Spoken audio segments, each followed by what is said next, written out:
WFLA on 3? Sure. We can say that. I think we could do that. Episode 34 of the Slumpbuster podcast. WFLA on 3. Ready? 3, 2, 1.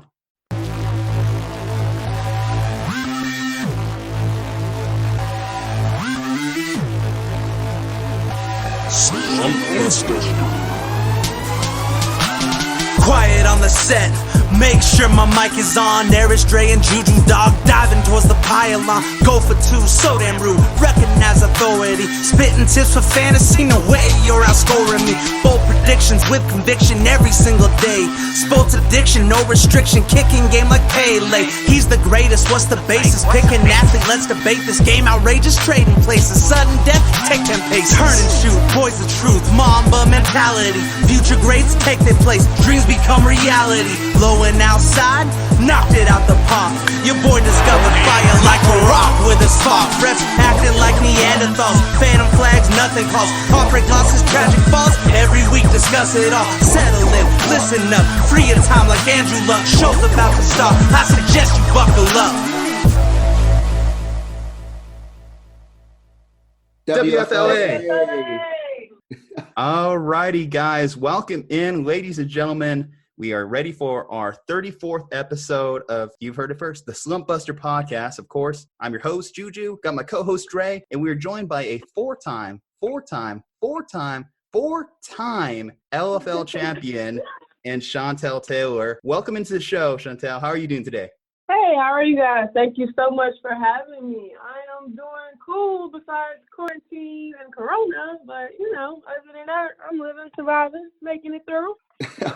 We're definitely glad that you're surviving. Thanks for hopping on the show with us. We're extremely excited to have you.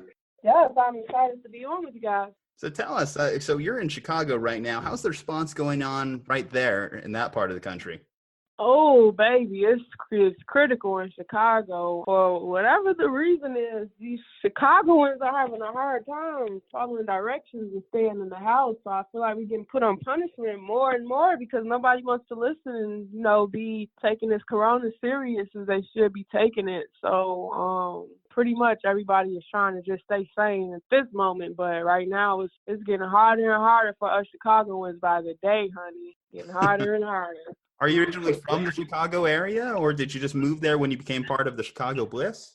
No, I'm born and raised on the south side of Chicago. I grew up in Inglewood. It's a well-known, dangerous neighborhood, one of the most dangerous neighborhoods in Chicago, actually. I went to Maria High School, and I've been involved in sports pretty much. I'm a life athlete. I've been involved in sports my whole entire life. From Maria High School, I had a full scholarship to play basketball, and I went to Central State University in Wilberforce, Ohio. And I was not feeling like the basketball, I just lost the passion for it. But in the process of me losing a passion for playing basketball, I was watching the LFL on TV. So it was something that I was just thinking about getting into and being involved in. And the week I decided to come home was actually the week the LFL were having tryouts. And I ended up trying out, and I've pretty much been in the football world ever since the last decade now.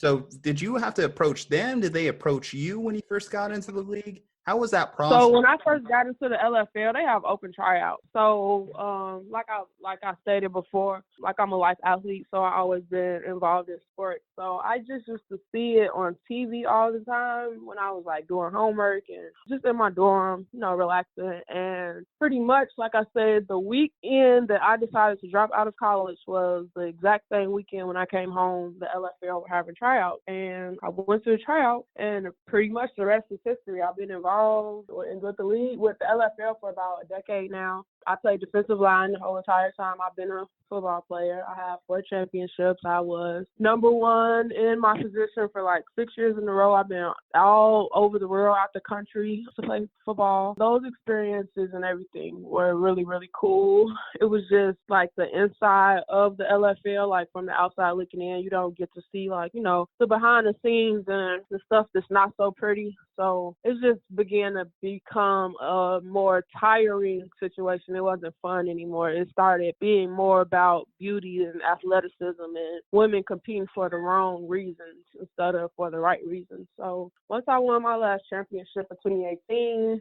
my coaches resigned, and there was really no reason for me to stay anymore. I had pretty much got everything that I could get out of it because I wasted so much time playing, pretty much. When I say wasted time, I was so involved in football and wanted to be a football player and being taken serious. I wasn't paying attention to like how fast time was moving and me growing up and having to realize like the owner of the league is pretty much all for himself and he has no intentions of ever paying us or ever like making football a livelihood for us women. So I had to get out of it because I had to grow up. So now I'm a truck driver. I drive across the country delivering food. And my 30th birthday, just this past year, I was approached by Ja Rule, and I was offered to be a player on his new football team after I had like completely given up hope. So it's crazy like how the universe works because I was just completely over the whole football shenanigans, like completely over it. And now it's back, and it seems like it's legit and it's real, and women may be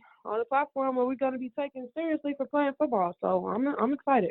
Yeah, that's incredible. It sounds like a really exciting opportunity, especially given some of the stark differences that you've sort of mentioned, right, with the Lingerie Football League, where it was more about beauty, right, and athleticism, where it seems like the WFLA is more about actual play and actually having women be able to get down to football, get down to business, and be competitive, right, and actually compete for championships. Could you tell us a little bit about sort of what the tryouts are like in both of the leagues, right, the LFL versus the WFLA? What's the competitiveness of these tryouts? Sort of what's the process of getting in to the WFLA especially? Okay, so when I started playing football for the WFLA, like when I went to tryout, I was completely confused because it ranged from women having on thigh-high, bow tie socks to women having on like complete Nike athletic apparel. So it was very confusing, but once I started understanding like what was going on and like how the LFL was set up, pretty much they set up everything like NFL combine. So you have like the 40 and you have like the vertical jump and pretty much they test your athleticism and everything. It seems like it's gonna be normal or what you think would be normal as far as being challenged to be competitive on the athleticism level, but it's like I said, the complete opposite of that. Once you get involved, it's like a football coat for women that want to be pretty and play football, but it's more so like the owner of the league.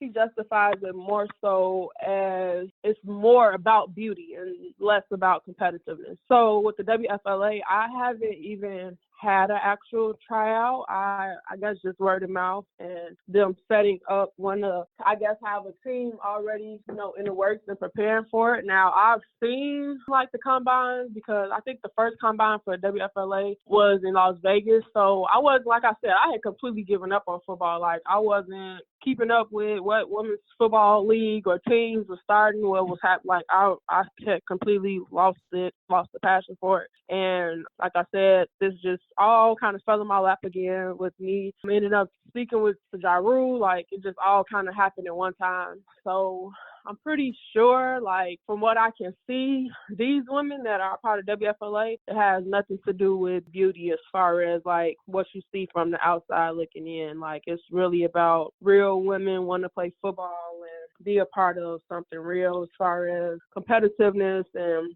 being valued and appreciated for the sport alone rather than being valued and appreciated for like how you look. And that's the biggest part of the LFL. And it's so bad. It's to the point where women are so worried about the image and how they're going to look in a uniform that they're not even keeping up with like the plays and what's going to happen on the field, because before you step on the field, you have to go through like a full body examine of how you look. So it's really ridiculous, but I did it for 10 years and I don't regret doing it, but I definitely just wish that I would have been smarter earlier. I feel like I wasted a lot of time playing for the LFL. It's just, everything is just based off of dreams being sold and what it's going to be and what it can be, but really it's just like exploitation for women to get butts in the seat to sell tickets to pay bitches bills. Like the women that play for the LFL will never benefit off of it as far as being valued. It's no benefit off of it as far as being valued. It's just like a glorified hobby. It's cool to say you're doing it or you play or you're a part of it, but it's not nothing to be taken seriously.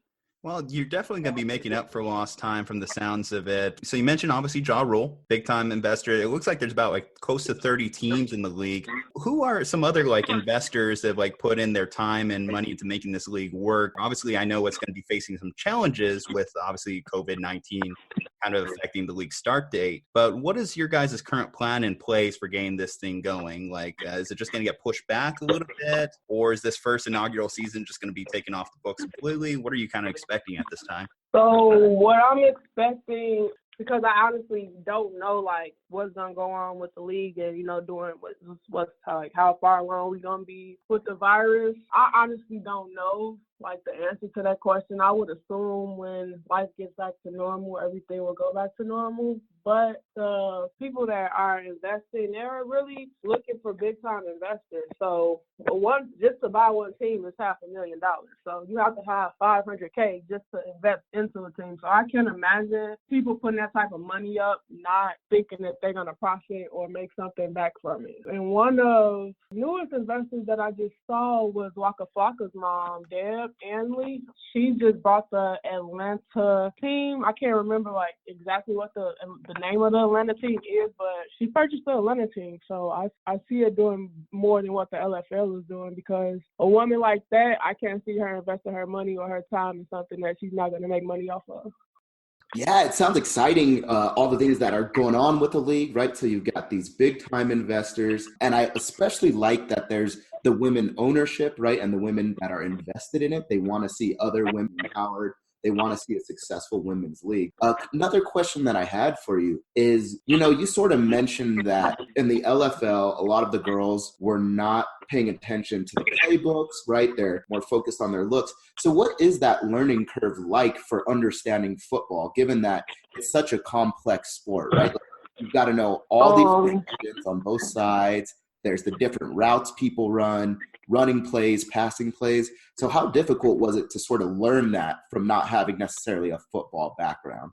So my coach, he took it very seriously, and he taught us on the learning curve, like how the men are taught pretty much. I like to use the term football for dummies 101 because that's pretty much like exactly what it was. We went into playing this sport not knowing anything about it, like nothing about it. So once you learn like the verbiage of football and actually know like we have plays and strategies and defenses and like you said, the route tree, I feel anything that you want to learn how to do, if you absolutely, truly want to learn how to do it, it's not hard. But leading up to the point of us learning, it was difficult. So like men are Pop Warner, men start playing football at the age of 3 all the way pretty much till however old Tom Brady is. Like, so now it's like for women, we don't have that same, I want to say like life existence as far as playing, because we don't start playing football as little girls to grown women. So the curve of learning, you just have to be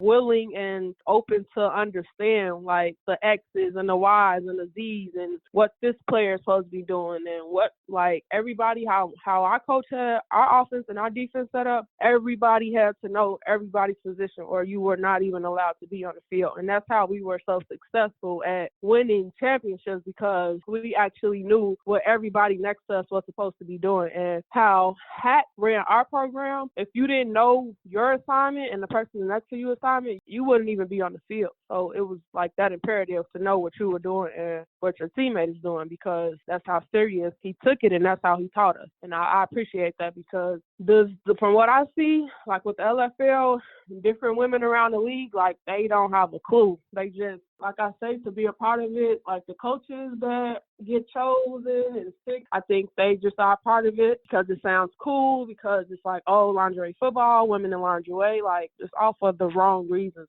It's not for the right reasons. And then he just rebranded the league again. He canceled the LFL. And now it's the X League, and now his new slogan is like a new era of women's empowerment, which that's like, it's a joke. It's so disrespectful that he could even go to the extent of saying like it's the new era of women's empowerment, because nothing about being a part of Mitch's football league and nothing about being a part of any program in that league is empowering. Like, it's all disrespect. It's nothing that's empowering about it. So I'm just happy that I was able to get away from it, and pretty much God, I feel like, gave me something else that I was not even expecting to receive or get. And I just feel that's like how the universe works when it comes to just letting life be and just living it. I think what's meant to be and what's gonna be for you in your life, it'll just naturally come to you. You won't have to force it. And I kind of felt like after I won a championship in 2018 and after Hack left, I felt that if I would have stayed around and kept entertaining it to a certain extent, I just would have been doing something, like forcing it, just doing something just because. So Okay. I want to address something you said there. So as you mentioned, the Lingerie Football League is now the X League. When they say women's empowerment, are they doing anything like changing up the uniforms? What are they doing in their mind to rebrand it besides changing the name? That's all they're doing is changing the name. That's why it's a joke, because it's like, what is going to be different this year? Like, when you come out with rebrands, you think of something that would actually be different, a change. When you think of a rebrand, you think of things actually coming to play for the better, but it's all a joke. Like I said, the players of the LFL, when they understand, when these grown women understand that they will never benefit off of being in the LFL, like I said, it's cute, and, you get attention off of saying that you're playing. Besides getting the attention of being a part of it, it's no real reason to be a part of it because it's actually degrading. Like, that part is the joke. Like, that's the part that nobody understands. So it's like, oh yeah, we're rebranding again, but what is different? What is the change? Like, what is happening that people are going to see that is different than the last decade that I played? And every time there's a rebrand, these questions, like the question you just asked me, everybody wants to know that. And it's like, well, the uniforms aren't going to be different. We don't have insurance.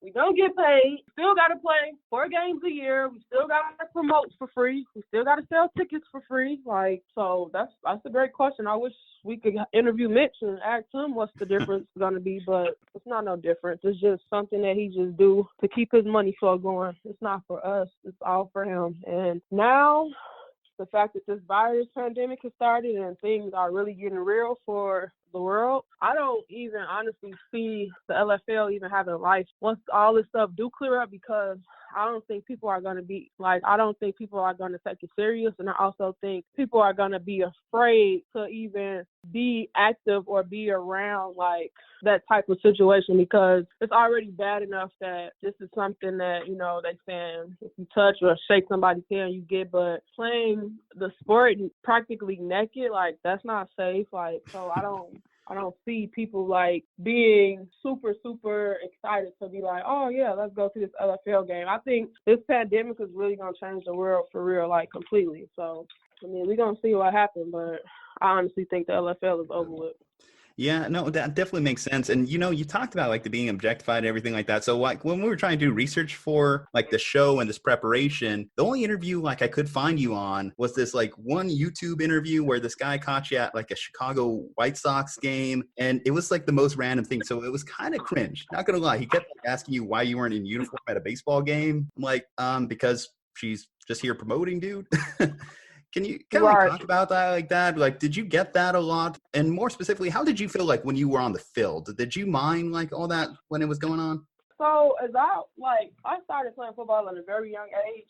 When I started playing football, I was 19 years old. So I literally became a woman on the football field. So when I first started playing, like, I wasn't ashamed or anything like that. Like, I always been confident, and I never had like body image issues or anything like that. But as I got older, I started to feel like it was exploitation and it was like objectification, and pretty much I didn't feel like it was something that I would be doing for as long as I did it for, but I was just in love with the competitiveness and, playing the sport. Now, when we practice, we didn't practice in a bra and panties. Like, we had full pads, like real pads, like the pads that we play in a game that started from, they're not real pads. Me, I always been an attractive woman, so the uniform, it was like, I'm powerful and this uniform fits my personality. But at the end of the day, like, I knew that it wasn't right. I felt that it wasn't cool, that we had to be a part of something to exploit ourselves just for him to basically live his life, because like I said, we didn't get paid to play, so we don't have insurance, we don't have the necessary things that we should have as athletes, and at the end of the day, the only person that's making money and making a living off of it is the owner of the league. And that's not right. Like, that's not fair. And I guess since I started speaking out on it, more women are like seeing that it's not okay.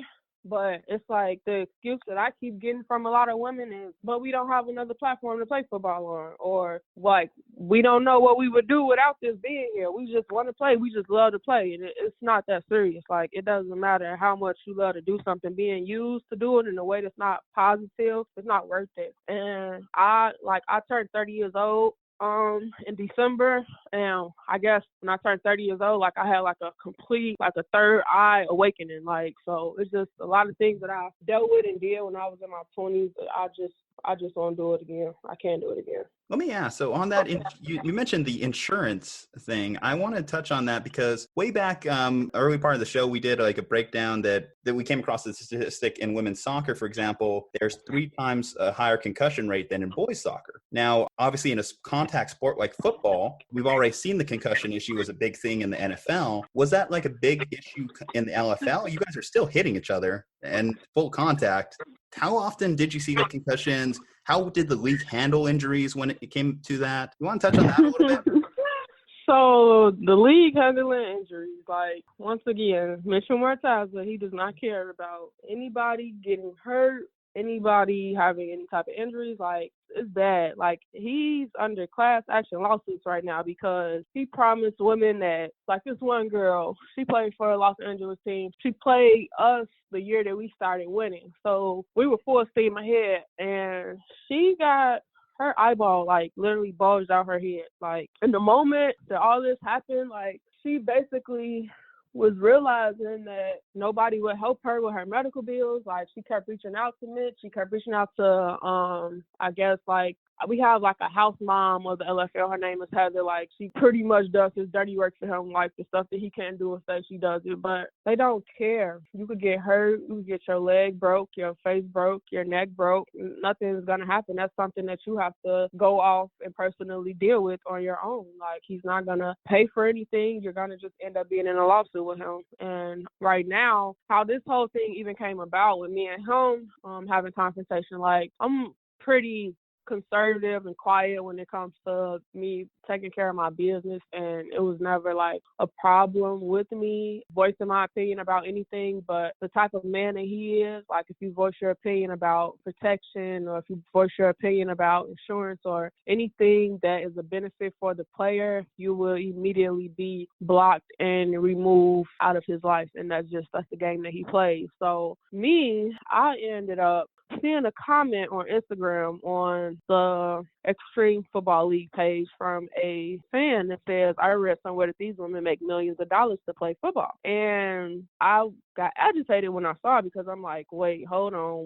Where you read we make millions of dollars to play football at? So I knew that was a lie off top. But I just commented back like, no, we don't make millions of dollars to play football. The owner of the league makes millions of dollars off of us, though. And he blocked me. So when he blocked me, I got very, very, like, I was just really upset. And I just started on my story just pretty much just going crazy, like, and exposing the league and everything that the league really is. And then from that, I just started receiving, like, millions of women telling me, like, how unhappy they are and they don't understand why they still play, and just agreeing with everything that I'm saying, and just telling me, like, really egregious circumstances and experiences. Like, some women are cutters because they don't look like how he wants them to look. So it could basically, you can practice for 3 months and think that you're about to play on your first game, and he'll come out and line the women up, and pretty much if you don't like how you look, the hard work that you've been doing for those 4 months, it goes right out the window, because it's like, no, you're not going out, you're not going to be the product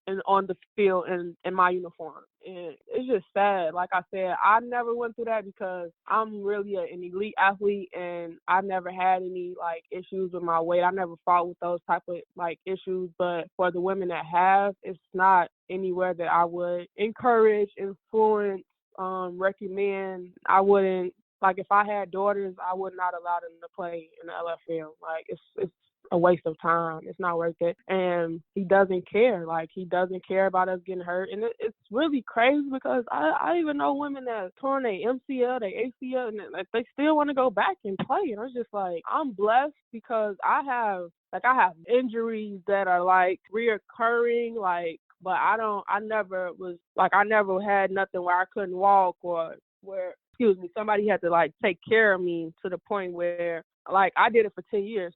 So I got out of it, but it's not nowhere that any woman that has any substance about herself wants to be. Yeah, those all sound like, awful experiences with the LFL. And so something that's interesting, Juju and I, when we were doing our research for this show, we actually came across this article, right, that was titled the 10 richest LFL athletes. And it talks about net worth. And so we don't want you to necessarily disclose your net worth, but you were actually on this list and it ranked the top 10 and it had number 10 being $1 million net worth all the way up. That's the list that I'm talking about. What you talking about? Yeah, I just found that list. I just found that list. And like I said, when I commented on this person's like today response, I had no idea that list was out there. But yeah, like when I saw that and I saw I was on it, like that really made me feel some type of way. Just said something like I'm like worth $3.7 million, something crazy like that. Mm-hmm. Yeah, and so this list is not accurate. So I never got a dime playing in the LFL. Never got a dime. The most money I made, we had a show on Oxygen called Pretty Strong, and like TV money is great money. Me and my teammates, we probably made like $30,000 in 10 to 16 weeks. But other than that, we didn't make no money to play football. Like I said, the experiences, the people, all that cool because pretty much I got to go a lot of places and do a lot of things I wouldn't ever did if I wasn't playing football. But it's not worth it. Like I could have did without it. Like looking back on my life, I could have did without the people that I met. I could have did without the sport. The only thing that it did from then till now is keep me in shape and keep my body like together. But other than that, I don't regret it, but I just feel like I wasted a lot of time in my life. Like I could have been so much farther ahead in my life. Well, that's why I'm glad that we had you so you can dispute like those kind of numbers, because that's what people are out there finding on the internet and they're just going off of that. So actually hearing it from one of the stars of the league, I think is very important for our listeners when they're trying to discern on what's real, what's fake, especially what's coming from this Mitch guy. Maybe we do need to slide into some DMs to ask him some of these hard questions too. But let me ask, so obviously you wouldn't be playing football if you weren't a fan first. I want to ask, like, one, what's your team? What team inspired you to get, like, into football growing up? And then two, is there a particular player that you model your game after? You compare yourself as a defensive end?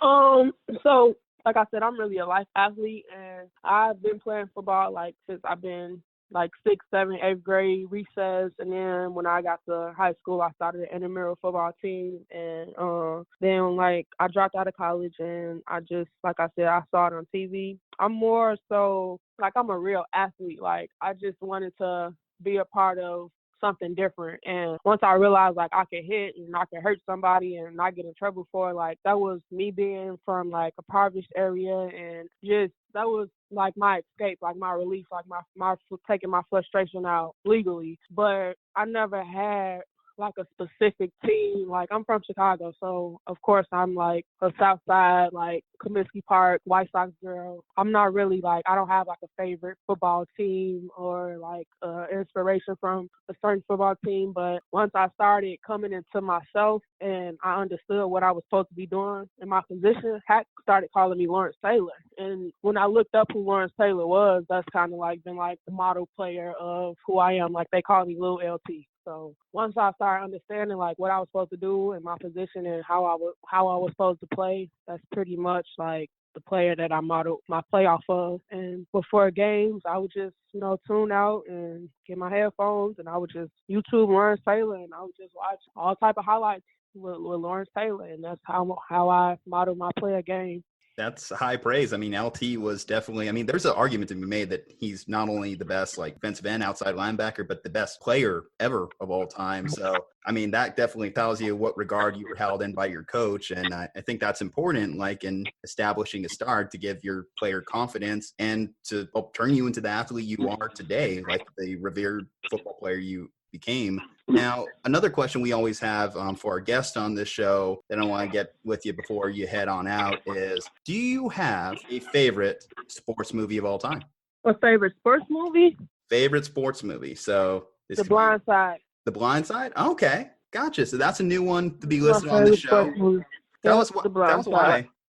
Because my position, like the position that I play, is like a daily position, and if you get your hand on someone to the point where you could like end their career or end their life, the person that's supposed to be protecting them, if they don't do their job, which that's the first front line, like that's the only job they have is to protect the person that I'm trying to attack. That's serious, and I take that like that's a valuable position, especially me being like a person that's supposed to get through the person protecting you, which I get through everything. So I just think that the importance of being a tight end to defend a quarterback, like that, is serious, and it can make or break a quarterback in a team.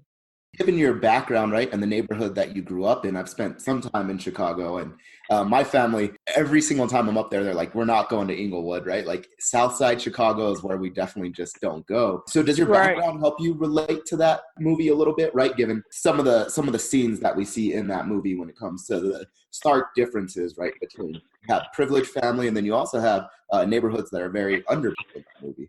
Right. So the underprivileged neighborhood, exactly in that movie, that's exactly like my life and how I grew up. So pretty much like it's a stigma. Like I said, Chicago is a great city, and it's only literally like 5 neighborhoods that would be labeled like super dangerous if you're not from here, don't go here, or don't go here with if you're not with the right people to go there with. But overall, yes, me being from Inglewood and being a Black woman, like it definitely made me more strong. It made me more powerful. Like I'm not a weak woman. Like even if I didn't have football in my life, like the attitude and the stance that I take in my life as far as having boundaries and not letting people just walk over me and say whatever they want to say and do whatever they want to do to me, how I was raised and where I was brought up, it definitely is like, that's the main reason like why I am how I am. As a woman in my life daily, like I'm a force to be reckoned with outside of playing football. So I think the best thing that we can do as sports media is definitely give shout outs, give people like you an opportunity, a platform to come on and discuss the sport that we all love. I mean, we all love sports and we're missing them dearly during this crisis time in our life. Now, in order to kind of like build up that name recognition, I want you to tell me, so this could be the 3 women you played with or 3 women you played against. Who are the 3 best women football players besides yourself? You can't be biased on this one. Okay, the first person that I played with and against will be Chrisdale Harris. Chrisdale Ferrari Harris. Me and her started playing football together. Well, with Chicago, we had like a very long journey together playing football. Some things had ended up happening on the team with her and the coach where she had made some transitions to another team because she just wanted to keep playing. And me and her, we actually played against each other. And I'm the only person, like, she's the best running back in the league. I'm the best defensive end in the league. So I'm the only person that's really ever been able to stop her, even in practice. But when we actually got to play against each other, it made it more real, like, because we were on different teams playing a real live game. Second best, I would have to say my counterpart, the girl that played next to me, Yashi Rice. She's Simeon Rice's little sister. So if y'all are familiar with who Simeon Rice is, which I know y'all are, she played defensive end with me, and we were able to practice and work with Simeon on learning like drills and hand drills and just get off drills to be better defensive end. And the third woman that I ever played with that I think is good,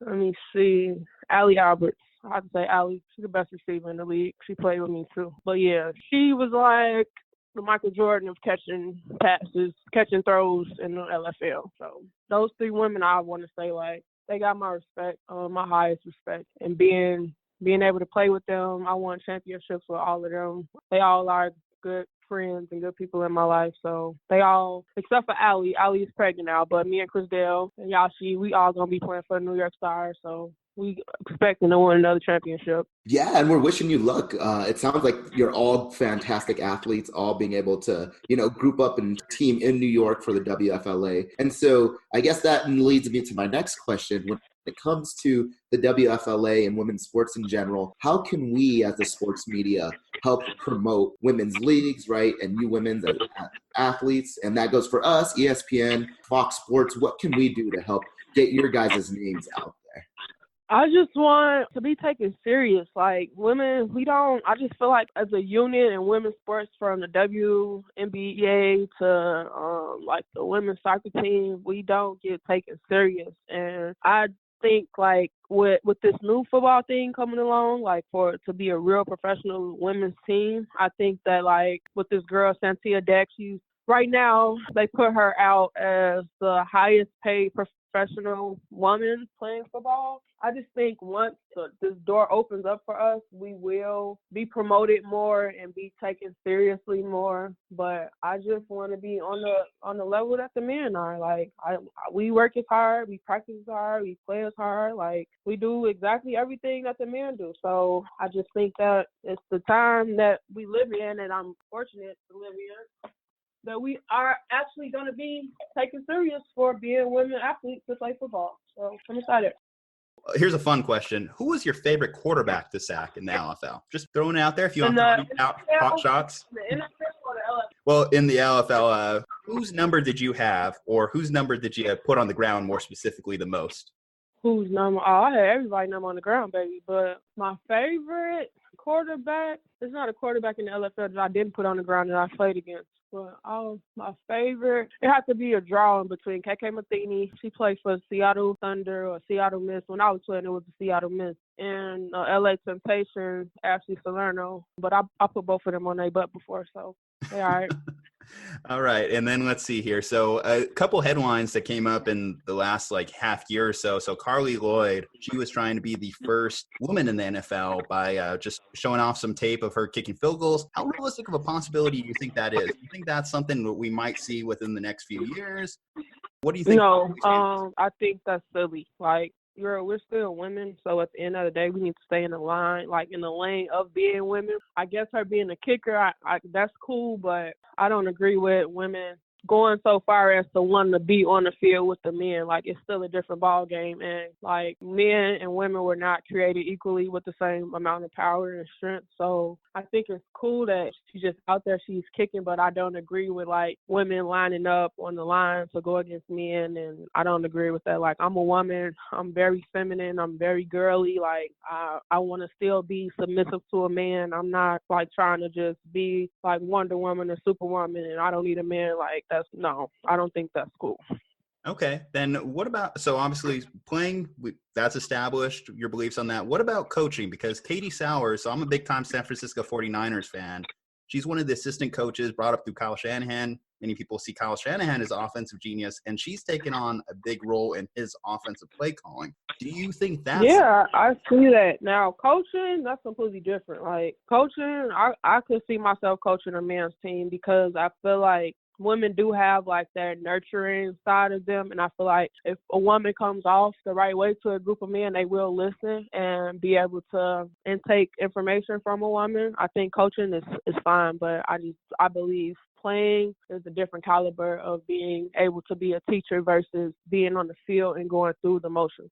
Yeah, so when it comes to coaching, that actually brings up another interesting question that I had is I'm sure a lot of the coaches that you had in the LFL were probably men, right? Just because men play football and they know the ins and outs and the verbiage of football. And so did that make it a little bit difficult when it came to, the locker room? Is it hard to have that camaraderie with your coach, or was it not an issue at all? It was definitely an issue because women are emotional as well. So Coach Hack, like, this would be a question that he would love to answer because it just got to the point sometimes where he couldn't even take it. But yeah, it did get difficult sometimes because women are emotional. We PMS, we have periods. So it's like we be going through stuff that men just don't understand. And when if everybody going haywire, it's just not a good it's just not like a good mixture. But eventually, like, we respected Hack, and Hack he had us under control. So when Hack spoke, we listened. Like, when he said stop goofing off and stopped playing, like we came to order. So, but it was difficult some days. It was hard because it was just like everybody was just on a different page, and women being around women, it was kind of get catty, it get very competitive, like it get he say, she say, it get messy. So it was a lot of stuff that I feel like men, y'all just fight it out and keep it moving. Like women want to hold grudges, this person trying to take my position, so I got to get them in trouble to get them kicked off the team. Like, men don't do all the agitating stuff that women do. So, for sure, for Hack, like, I know that he dealt with it because he loves the game of football, but I'm sure, like, that's not nothing that he's missing.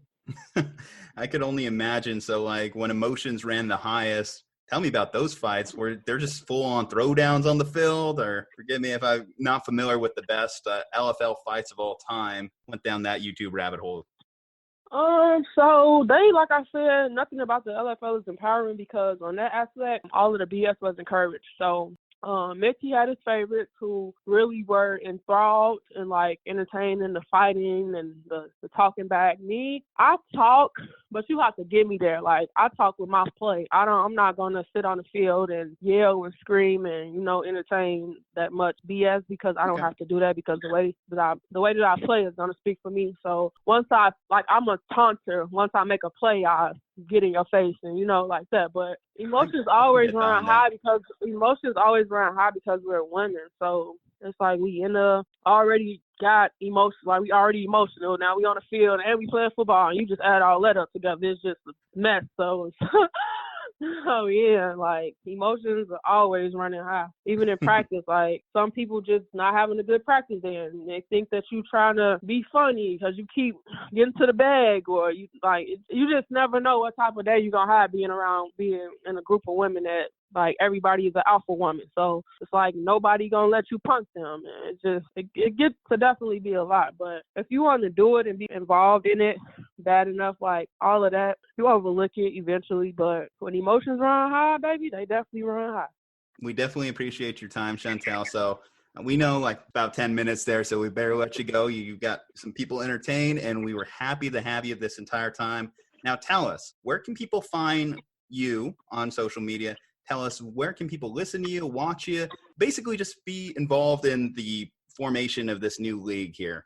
Shameless plug time. So we have a couple people to follow as far as like being involved with the WFLA Instagram. The page is the WFLA_football. You will find everything that you need to find out about as far as the Women's Football League Association and what we're doing. Me personally, my Instagram handle is Chantell, my name, Telli Taylor. It's all one word. My Twitter is Taylor_GangCT. I'm active on all my social media. My Facebook is my name, Chantell Taylor. But pretty much, like, on my social media, that's how you get, like, the end to my life and who I really am as a person. So I'm very entertaining, very dramatic. I'm full of life. I'm ball of energy. I'm all that fun stuff. So I keep the internet world entertained. Well, like I said, thank you again. Dre, do you have anything you want to say to Chantell before she heads on out? Yeah, I just want to say thank you. It's been wonderful having you on the show, and thank you so much for being open, right, and honest and truthful with your thoughts on, the LFL and women empowerment.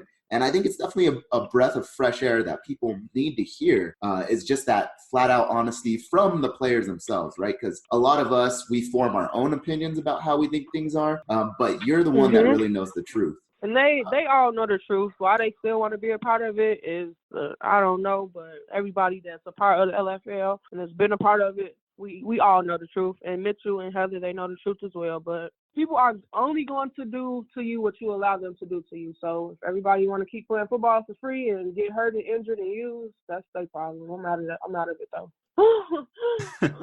All right, Chantell. Well, you have a great rest of your day, and hopefully we can have you on another show down the line. I would love to be on another show. All right, you guys too. Thank you for having me. Take care. Have a good night. Peace. Thanks. Bye.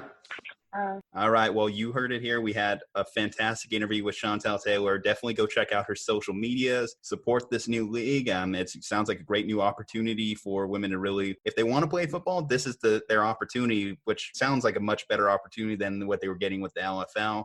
Dre, what were some of your takeaways from that interview there? Yeah, I think that the WFLA, it definitely sounds like it is a very serious women's football league, right? And that was always sort of the knock on the LFL is that, hey, this seems sort of gimmicky. You just want to have women basically run around in underwear to get guys to watch it. And that's really it. And a lot of people would always say, hey, my big critique is the LFL is not real football. It's not that serious. Well, the WFLA seems like it's going to solve that problem of like, hey, we've really got these women that do want to compete. They do want to be athletes and they want to play football, right? Of all sports, they want to compete in football. And I'm excited that they have such prominent investors, right?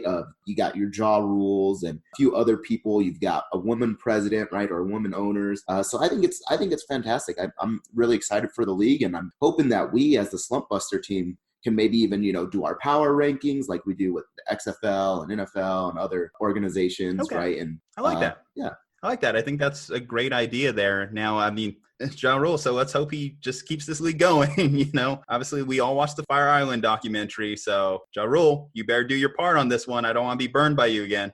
I know. Hey, and maybe if he wants to come on and give an interview, that'll be, we'll try to schedule him and get him as one of our guests. I will shamelessly slide into some DMs. I don't even mind right now. I may only be 1 for 100 in my personal life of sliding for DMs, but I'm doing pretty well so far in getting these guest interviews. And like I said, I couldn't be happier with the results, whether it be Annie, whether it be Bridget, whether it be Chantell today. I definitely do think that we're trying to do our part here to make sure that these women who have great sports opinions are heavily featured. And, that's the least we can do, right? It's the least we can do in our positions. All right, Dre. Well, let's get into some actual headlines right now, some actual stuff going on. So I know you're probably a little bit pissed, a little bit frustrated. Tensions are high, but damn it, the Rona keeps doing us dirty because Khabib, Ferguson, 6th time we're looking at next because 5th time just got canceled. We are looking at, I believe it was Gaithje that's being talked about to replace Khabib right now because he is stuck in Russia.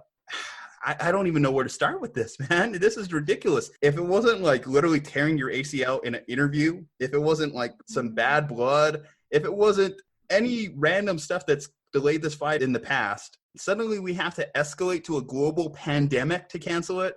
God, what are you doing? Come on. Yeah. No, Juju, I'm going to give my thoughts. I'm going to try not to yell too much, right? So listeners may just want to turn down the radio a little bit, right? Or however you're listening, turn it down on your phone, your iPod, whatever the heck it is, your computer. No, I'm extremely pissed. I think this is probably the best technical fight that there is left to offer in the UFC. There's a lot of fun ones that I think would be exciting to watch, right? Like you got Masvidal versus McGregor, I think would be a lot of fun. I think that would be a cool fight to watch. I'd like to see Jon Jones, and I'm sure we'll get into him a little bit. I'd like to see him jump up to heavyweight. But Khabib and Ferguson are the same weight class.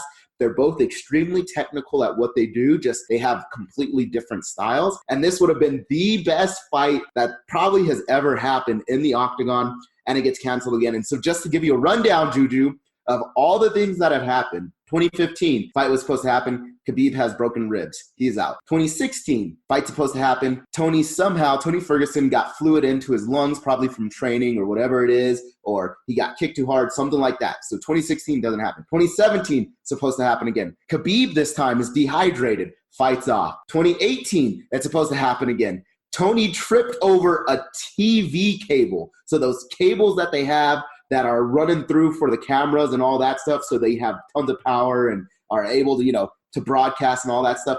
Tony Ferguson tripped over that and blew out his knee, blew out his ACL, whatever the heck he blew out. And then in 2020 is a freaking pandemic, a global pandemic to cancel this fight. I'm pissed. I'm never going to get my hopes up again for this fight. And what's so frustrating as well is these guys right now are in their prime. This would be the time to have that fight because we all know that fighters, they just don't have that long of a shelf life. And if one of them just happens to get knocked out, let's say in their next fight or two, that could be the end of their chin. And as soon as your chin starts to go, you can't rebuild your chin, right? Like you get knocked out once or twice, you're probably going to get knocked out again and again and again and again and again and again. It just gets easier and easier. And it's really disappointing. I'm freaking upset. Somebody put bad juju. And you want to know what my conspiracy theory is we go to the laws of physics, right? For every action, there is an equal and opposite reaction. And I think this is the thing is there's so much excitement,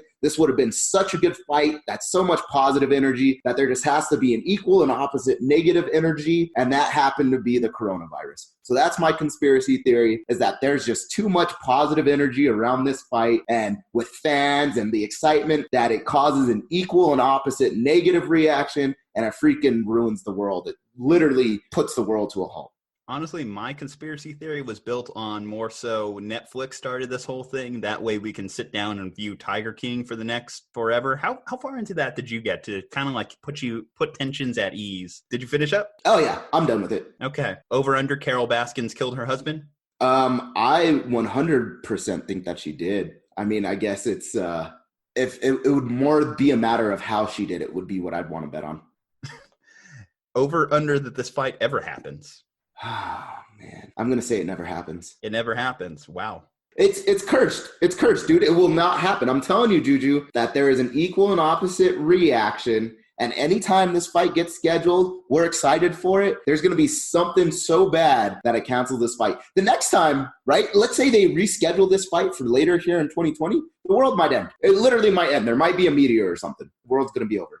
I mean, we have a Russian versus American. Why don't we just start WWE 3 over it, right? Could be. Nuclear bombs go off, right? And it could be a total accident, but it will all be a result of rescheduling this fight. I'm pissed. I mean, it just has that black stain on it now. And you mentioned, like, what happens if one of these guys gets knocked out? Well, they're talking about Ferguson having to face Gaithje. Gaethje's a bad dude. He could do it. Oh, yeah, absolutely. Gaethje's got power. He was one of the last few people from outside of the UFC, right? So he came over into the UFC fairly recently. I want to say it was only like 2 or 3 years ago. And my time frame might be a little bit off. But so Gaithje was one of those fantastic fighters where he was outside of the major organization of the UFC. And as soon as he came in, he started having some wars. And he definitely has that knockout power. He has that technique. He likes to stand and bang, even though he was actually a really good wrestler back in the day. He doesn't really use his wrestling. He'd rather strike, at least from the fights that I've seen. And so he has the potential to do it. Now, if you're talking about who I'm going to pick, it'd be Tony Ferguson. But like you said, Gaethje could catch Ferguson, and it could ruin this potential fight with Khabib. Especially when you've been planning on facing Khabib this entire time. I mean, Eddie Bravo was on Rogan's podcast a couple weeks ago and talking about all the ways that Ferguson was preparing for this fight. And then you're just going to pull the cart from underneath him and tell him, yep, sorry, not Khabib, it's going to be Gaethje. We've seen fighters when they're less prepared or have a sudden switch, that's when they're vulnerable. And I absolutely do think that could happen to Tony. Yeah, I 100% agree. I'm in the camp of, I think any training camp is better than no training camp. And so while I don't think it's totally accurate to say like, oh, well, he was training for one type of fighter versus, another type of fighter. Yeah, that's fairly accurate. But any training camp is better than no training camp. Whereas we don't know what Gaethje's been doing, right? Gaethje might just be coming off the couch. But that being said, when you're training to fight Khabib, you're training takedown defense and you're training getting off the mat, right? In case you do get taken down. And that's really all you're focused on. And like we said, Gaethje is actually more of a striker. And so I think you're right in that, hey, even though, he has been training, the fact that he hasn't really been training for a stand-up war like he would have with Gaethje does make this a little bit dangerous. So yeah, I agree 50-50 sort of with that sentiment and with that statement. Well, we know that Tony can stand and bang, and we know that his wrestling is top tier. But I do think that it is just like to have your mind just set on one thing and then just to, like I said, just having that carpet pulled up from underneath you. It's kind of unfair. I think if anything, if you're Tony, it would be tough decision, but I just think you pull out a 249 just in general. I mean, the world has changed, man. This entire coronavirus thing, I know we'd be excited to talk about whatever that fight may be, but would we really? I mean, I feel like it's just a completely different vibe than it was prior to coronavirus hysteria.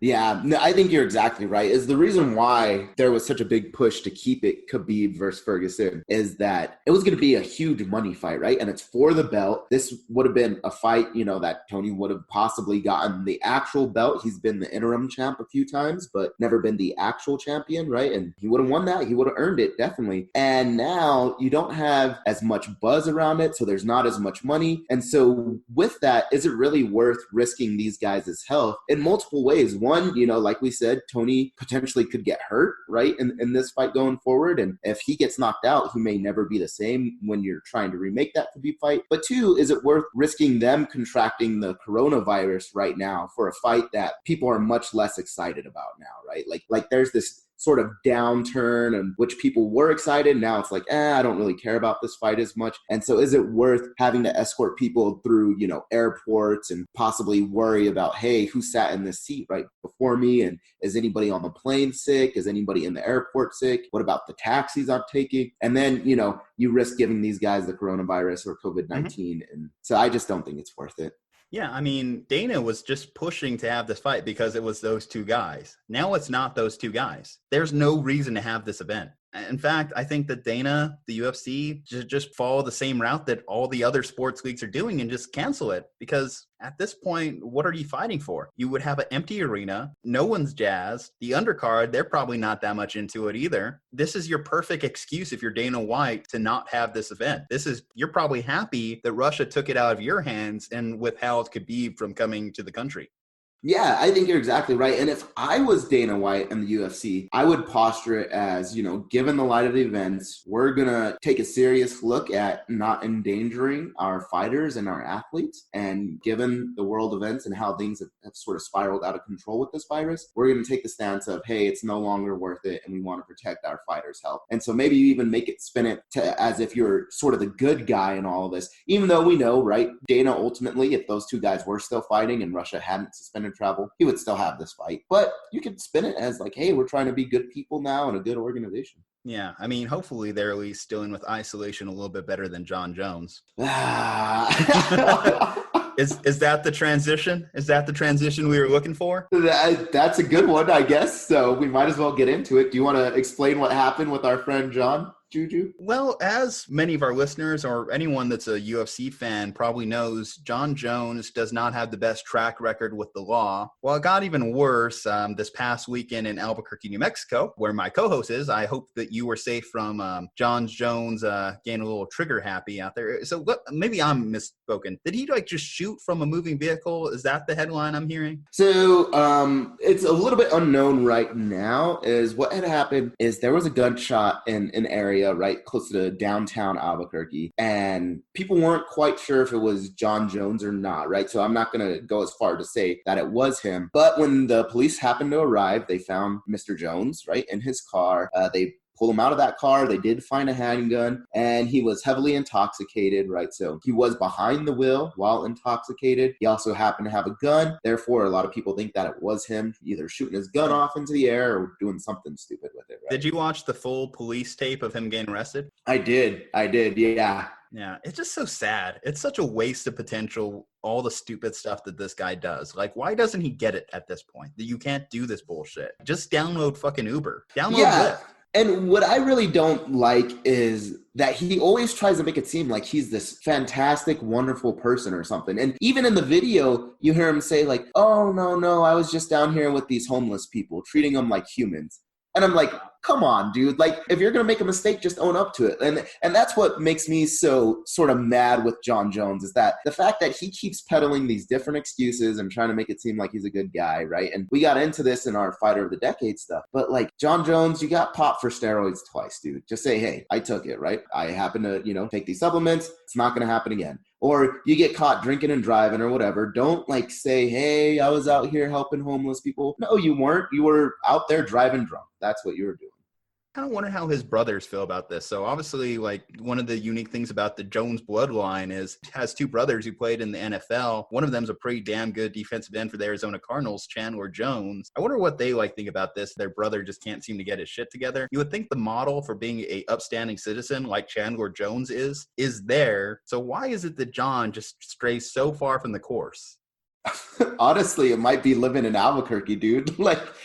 Albuquerque will mess you up. So, as much as I love my city and I love where we're from, he might just be hanging around the wrong people. And maybe he just has to change camps completely, right? And move to somewhere where he doesn't know anybody. He can't get into trouble. And I know it's hard. He's got a family, right? So he's got a daughter. He's got a wife, I believe. And I think they stay in Albuquerque. So I want to say his daughter goes to school in Albuquerque. I'm not 100% sure on that, though, right? Because I know he's originally from the New York area. And there's people that train all over the country, but I'm pretty sure they're from here. They have a house here and all that. And so maybe he just has to say, hey, you know, talk to his wife, talk to his daughter and say, hey, maybe it's time that we just pick up and go somewhere else. What should the UFC do? Because I think that, honestly, I really wish I had a girl as loyal to me as Dana White is to saving Jon Jones' career. This is like beyond loyalty he has to this guy, and I get it. He's a phenomenal athlete, but what should Dana White do? Yeah, I mean, so I think that it's hard with the UFC because if you cut him, every single league is going to pick him up, right? It doesn't matter if it's Bellator, it doesn't matter if it's ONE FC. They immediately would just say, okay, we're picking Jon Jones up. And it's not like a team sport, right? Like the NFL or the NBA where you're really, one, you're the top dog, and two, you know, you sort of have these contracts in place. These guys are more like general contractors rather than like employees, which are more along the lines of like your NFL and NBA players. I know there's weird labor laws and I'm not saying all the verbiage correctly, but these guys really are just like a general contractor and it basically goes fight by fight and they just hop in. And so if I'm Dana White, I think maybe I send a message and saying, hey, we're going to strip Jon Jones of the belt and we're going to have somebody else fight for it. That way it at least seems like you're doing something and at least seems like you care, especially given his criminal record, right? Like we know this is not the first time. This has been multiple incidents. That would be my suggestion. Don't necessarily kick him out of the UFC, but maybe give him like a short ban and say, hey, you know, we're going to give him a 3-month ban and take away his belt. I think that Dana is really hoping that the law takes it out of his hands. I think that, honestly, Dana would be happy if this guy got sent to jail, to be honest. So he doesn't have to make that decision. Yeah, well, I actually just got an update of what's going to happen. Let's see. Can you guess over or under, did he get jail time? I'm going to say no. And you would actually happen to be correct. So he got, and get this. So this is coronavirus. Everybody's in self-isolation where Jon Jones should have been in the first place. The guy got 4 days of house arrest and then community service and then like a drinking and driving program. Everybody's on house arrest anyways. Like I'm on house arrest right now. What good is that going to do? You know, honestly, you can get bigger jail sentences being a pastor in the Tampa Bay area because I think that guy got like, what, thousands of dollars in fines, and he's going to spend a decent amount in jail because large gatherings are considered a terrorist event at this point. Yeah, no, it's incredible. It's just incredible what a big name and money will do, right? I'm sure Jon Jones has a really good lawyer, right? Because he seems to be able to get out of these things and get out of these issues. But man, 4 days of house arrest during a global pandemic. Like, oh, gee, thanks. I was doing that anyways. Not a big deal. Yeah, I mean, well, shit. I mean, I'm on house arrest. I'm not enjoying it at all. This kind of sucks. TBH. But no, I mean, Jon, the guy needs to learn. There needs to be some sort of accountability. But finding that right answer at this point is hard because we have to start asking ourselves, does this guy just have a mental imbalance for him to not be able to like gather that he's in the wrong here? He can't make these bad decisions that whenever he's had a few drinks, being who he is, being his DUI record as it is, you cannot be behind a wheel. Hell, you have more than enough friends. You have more than enough money. Buying an Uber or having someone drive you isn't that big of an inconvenience. I will be honest in that I'm one of the biggest critics that Jon Jones probably has, right? I'm very vocal about how I don't like, you know, what I consider cheating is his steroid abuse, right? Or at least performance-enhancing drugs. He's been popped for multiple times. I don't like that he continually breaks the law and the way that he acts. But that being said, he still is a human, right? And I really do feel bad for him. I feel bad for his family because every single time that one of these events happens, right, in which he's getting in trouble for, whether it's in the ring, right, for a pop drug test, or it's out of the ring because he's, you know, drinking and driving or hitting a pregnant woman or whatever it is, choking a stripper. Like, it's sad for Jon Jones and it's very sad for his family, right? Is his daughter has to go to school knowing that, oh yeah, my dad was in the news again for not good things, right? And his wife, every time that she goes and hangs out with her family. And so I really do hope that Jon Jones can really turn things around. And like I said, maybe he needs to just move camps and go somewhere else. But whatever it is, I hope that he finds help. I hope the people around him are helping to get him the help that he needs. Well, sometimes the best help you can need is like a quick kick in the dick. And I feel like hopefully the events of this weekend are exactly that. Other kind of like kicks in the dick for us as a sports community, besides the Jon Jones arrest, besides finding out Khabib and Ferguson were canceled. The Olympics got pushed back a year. That happened. I don't know if you have any quick thoughts on that. Not really. I mean, I think it was ultimately going to be that decision. There was a lot of teams already, a lot of nations already pulling out of the Olympics, right? So Canada was one of the first to announce that they just weren't going to go if it was going to happen in 2020. So I thought it was inevitable. I do think that it will be interesting for some of the college athletes that took an Olympic red shirt. And do they get a second Olympic red shirt, right? Or does the NCAA basically just say, hey, too bad you burned it last year and now you got to waste a year of eligibility if you want to train for Olympics? I don't know. So I am interested in those dynamics, but I am happy that they decided to push it back. Should we call it? Should it be a quick show today? I mean, we don't really have a whole lot else, unfortunately. Yeah, and, I don't want to turn into some of the mainstream media shows where we just ramble about Dak Prescott and Tom Brady for, the fifth week in a row or whatever. Oh, you forgot LeBron, man. We got to mention LeBron. We got to mention LeBron as well. Hey, you want to know what day it is that we're recording? On Taco Tuesday. Taco Tuesday. I don't know how to make a taco. I don't know how to cook. This whole thing just sucks for me, honestly. Yeah, you just got to listen to the Little John song. I'm going to burn down my kitchen making cornflakes. I don't know how, but it's going to happen. All right, guys. All right. Well, let's call it. At Slumpbuster Podcast on IG, at Slumpbuster Pod on Twitter, iHeartRadio, Spotify, YouTube, iTunes, yada, yada. You guys stay safe, happy, healthy. Go ahead and check out Chantell's Instagram page, support her league, and we'll see you this coming Thursday. We have another great interview lined up. So peace out. Coronavirus!